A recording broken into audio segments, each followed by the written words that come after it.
매일 아침 하나님과 함께 누리는 하늘의 양식, 오늘 만나. 제 11장. 믿음은 바라는 것들의 실상이요 보이지 않는 것들의 증거니 선진들이 이로써 증거를 얻었느니라. 믿음으로 모든 세계가 하나님의 말씀으로 지어진 줄을 우리가 아나니 보이는 것은 나타난 것으로 말미암아 된 것이 아니니라.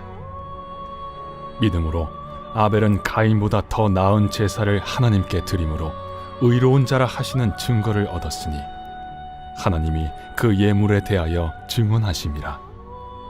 그가 죽었으나 그 믿음으로써 지금도 말하느니라.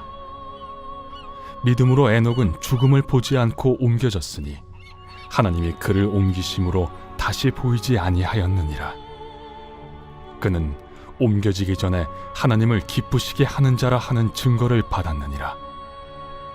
믿음이 없이는 하나님을 기쁘시게 하지 못하나니 하나님께 나아가는 자는 반드시 그가 계신 것과 또한 그가 자기를 찾는 자들에게 상 주시는 이심을 믿어야 할지니라. 믿음으로 노아는 아직 보이지 않는 일에 경고하심을 받아 경외함으로 방주를 준비하여 그 집을 구원하였으니 이로 말미암아 세상을 정죄하고 믿음을 따르는 의의 상속자가 되었느니라. 믿음으로 아브라함은 부르심을 받았을 때 순종하여 장래의 유업으로 받을 땅에 나아갈새 갈 바를 알지 못하고 나아갔으며 믿음으로 그가 이방의 땅에 있는 것 같이 약속의 땅에 거류하여 동일한 약속을 유업으로 함께 받은 이삭 및 야곱과 더불어 장막에 거하였으니 이는 그가 하나님이 계획하시고 지으실 터가 있는 성을 바랐음이라. 믿음으로 사라 자신도 나이가 많아 단산하였으나 잉태할 수 있는 힘을 얻었으니 이는 약속하신 일을 미쁘신 줄 알았음이라. 이러므로 죽은 자와 같은 한 사람으로 말미암아 하늘의 허다한 별과 또 해변의 무수한 모래와 같이 많은 후손이 생육하였느니라. 히브리서 11장은 우리가 잘 아는 바와 같이 믿음장이라 부르는 익숙한 본문들입니다. 히브리서 기자는 어제 우리가 살펴본 본문에서 담대함으로 인내하며 믿음을 지키라고 이야기한 뒤 이 11장에서는 믿음의 본질과 하나님께 믿음으로 반응한 구약의 많은 모범들을 소개하고 있습니다. 우리는 각자 여러 방면으로 하나님을 믿게 되었고 연수도 다 다릅니다. 그러나 우리는 동일한 하나님을 믿고 있고 그 믿음으로 여기까지 버티며 견뎌왔지요.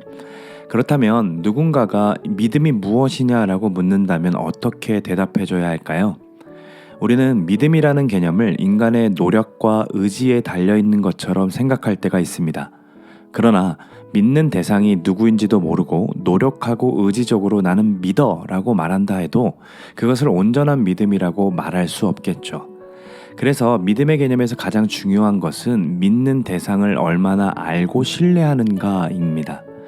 믿는 대상이 중요하기에 그 대상이 자신을 가르쳐주지 않으면 우리는 알 수도 없고 신뢰할 수도 없겠죠. 다른 종교는 도를 깨우친다 라고 말하죠. 수련하고 공부하면서 도를 깨닫게 된다 라고 하는 겁니다. 우리 기독교도 말씀을 공부하고 말씀대로 살아가는 삶이 필요하지만 그 전에 선행되어야 할 것은 하나님께서 우리에게 가르쳐 주셔야만이 깨달을 수 있다라는 겁니다. 그래서 믿음은 하나님이 자신을 우리에게 나타내셔야만 가능한 것이기에 믿음이 시작되는 조건은 우리의 결단과 의지에 달려있지 않고 하나님의 손에 있습니다. 그렇다고 해서 하나님이 알아서 내 믿음을 키워주실 거야 라는 것이 아닙니다. 하나님께서는 기계처럼 설정해놓고 믿음을 키워가시는 분이 아니라는 거죠. 우리는 때때로 힘들어서 하나님이 알아서 그냥 믿음을 키워주셨으면 좋겠다라고 생각할 때가 있습니다. 그러나 하나님은 우리를 인격체로 대하길 원하시기 때문에 당신의 형상을 따라 창조하셨습니다. 즉 우리와 동행하시는 성령님은 인격적으로 우리를 만나주시고 우리를 날마다 설득하시죠. 왜 그렇습니까? 우리가 경험하는 모든 일들을 통해 하나님 그분을 알아가기를 원하시는 것이고 또 순간순간 하나님을 선택하기를 원하시며 하나님께 항복하는 자발적인 인격체가 되는 것을 원하시기 때문입니다. 이 일을 위해서 예수님 먼저 보내셨고 33년 동안 인간의 몸으로 살게 하셨습니다.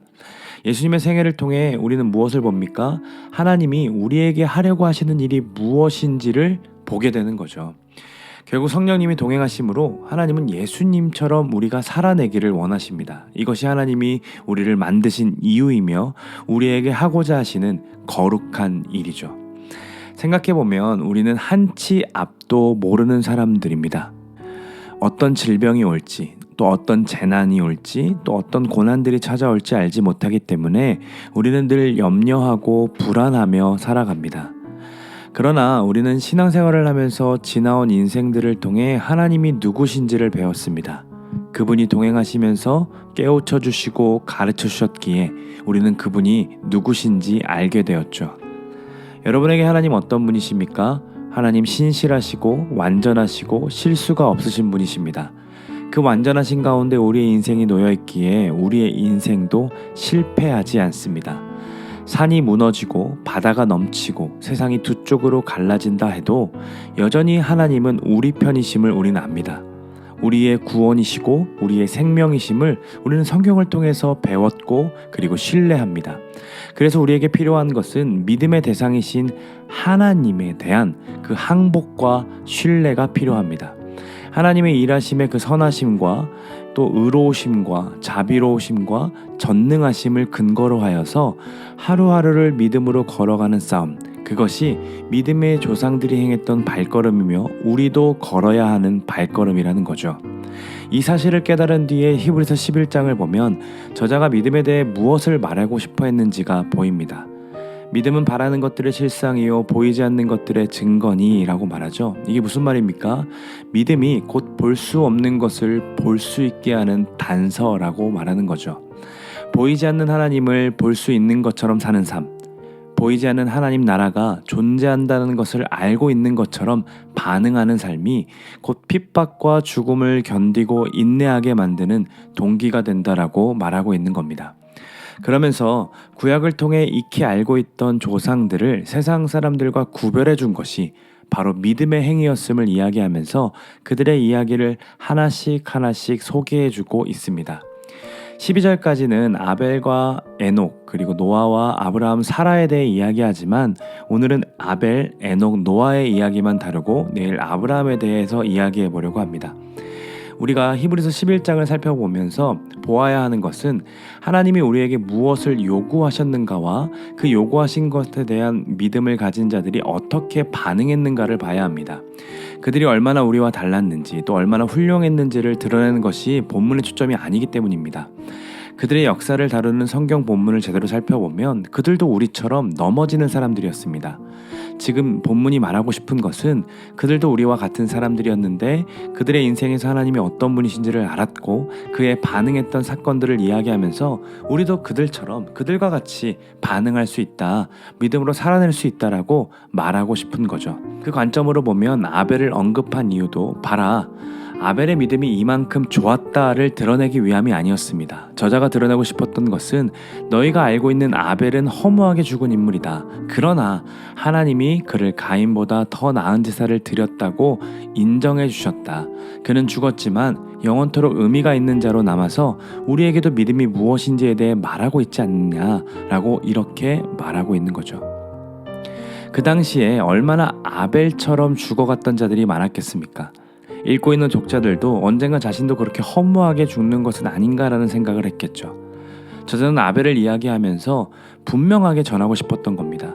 앞서 아벨처럼 허무하게 죽었던 자들, 보이지 않는 하나님이 인정해 주신다.